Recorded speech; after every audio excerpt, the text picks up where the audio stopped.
Welcome back. Thom Hartmann here with you. I've got just this amazing thing from the New York Times. This it's remarkable. The headline, why was Kavanaugh obsessed with Vince Foster? Remember Vince Foster? Back in 1993, Vince Foster was a guy who worked in the White House.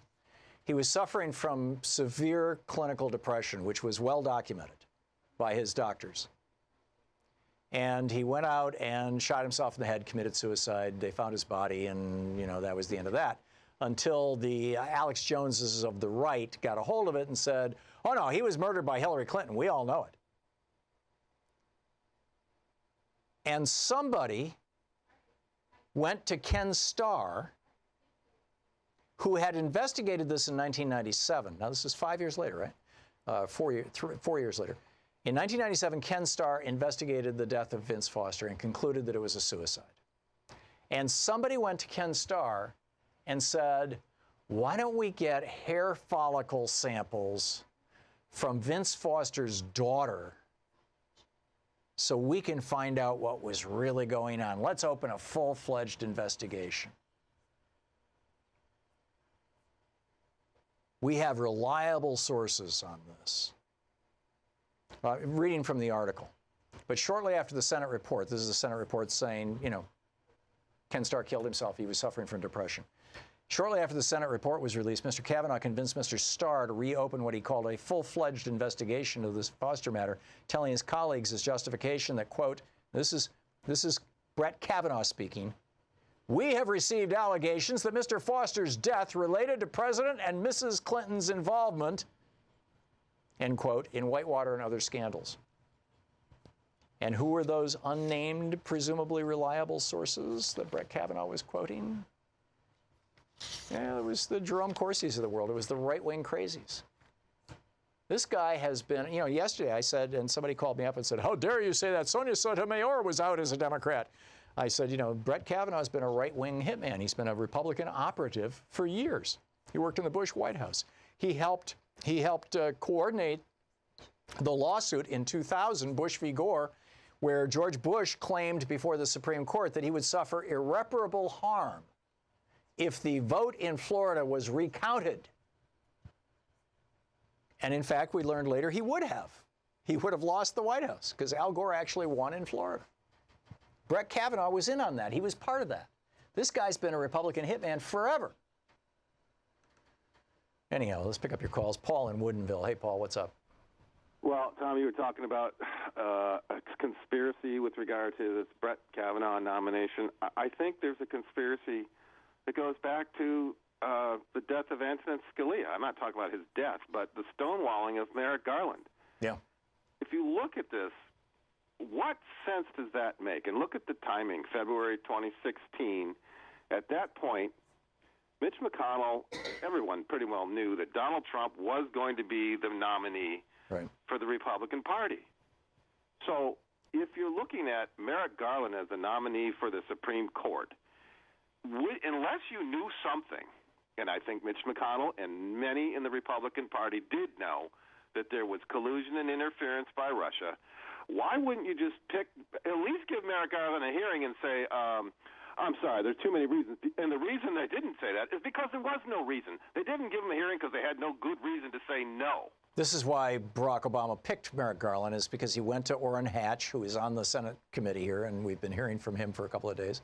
He went to Orrin Hatch and said, give me the name of a judge who is acceptable to the Republicans, non-controversial. He wanted to have. Well, why would you at that time, if you're Mitch McConnell, say we're going to wait for the election, especially if you thought Hillary Clinton was presumed to win, or worse yet, for their point of view, Bernie Sanders, who would nominate somebody much more liberal. Right. So you're thinking that Mitch McConnell knew that the fix was in. Yes, he knew he had even odds to win the White House, and so he was playing. Yeah, he was playing the dice. He was playing the odds, and he knew there was even odds because he knew the fix was in. The fix being what? Voter suppression? They've been playing this. This is a conspiracy, and let me add something else to this. The Donald Trump, and this is a witch hunt. There's this, there's kind of a phenomenon in social psychology that you tend to believe that other people are motivated the same way you are. Sure. So, of course, the Republicans think this is a witch hunt because that's the way they employ a special counsel, to do a witch hunt. But Robert Mueller, if there was nothing there by now, he'd say, I'm sorry, folks, there's nothing there. But he's come up with not only guilty pleas, but indictments that have led to convictions.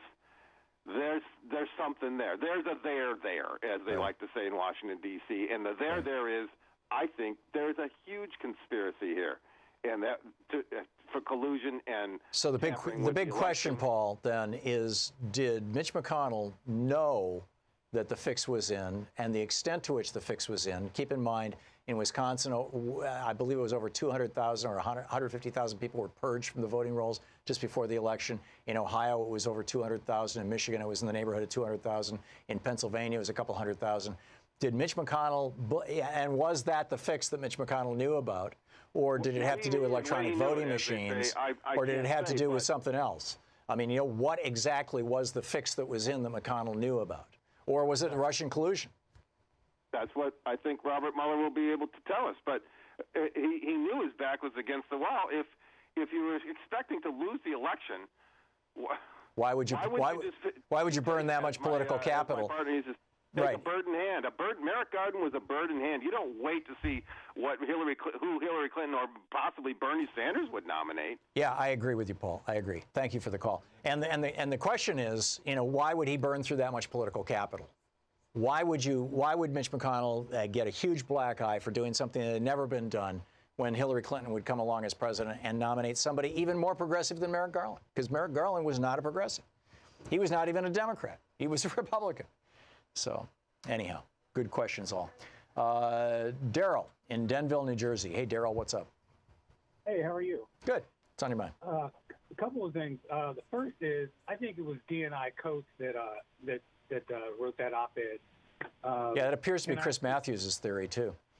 Yeah, I think he was pissed when he's blindsided about this invite to Russia to visit, or to Putin to visit the White House, and also the fact that he was never debriefed about what Trump told Putin during that 2-hour meeting. I think that pissed him off.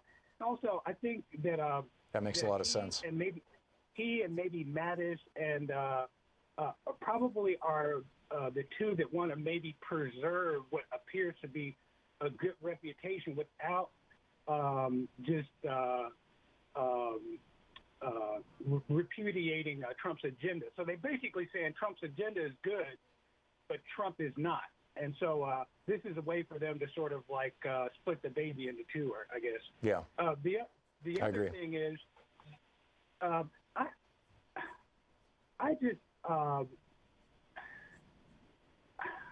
not sure about this.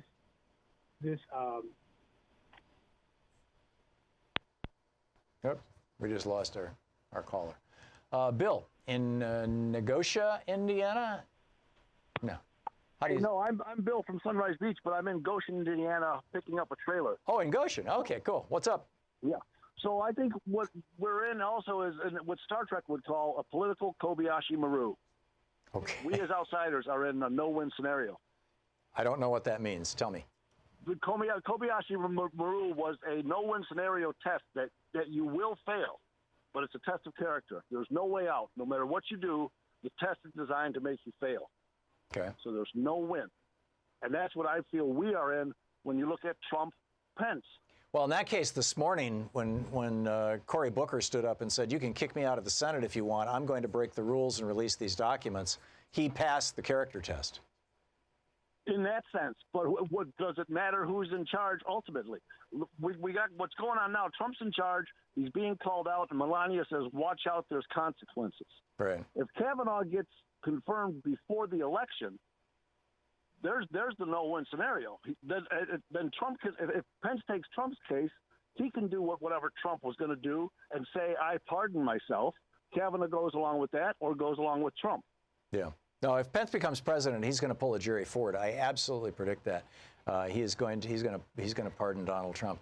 Excellent point and excellent questions, Bill. The whole thing. Thank you very much for the call, and thanks for listening on our app out there, the Thom Hartmann app.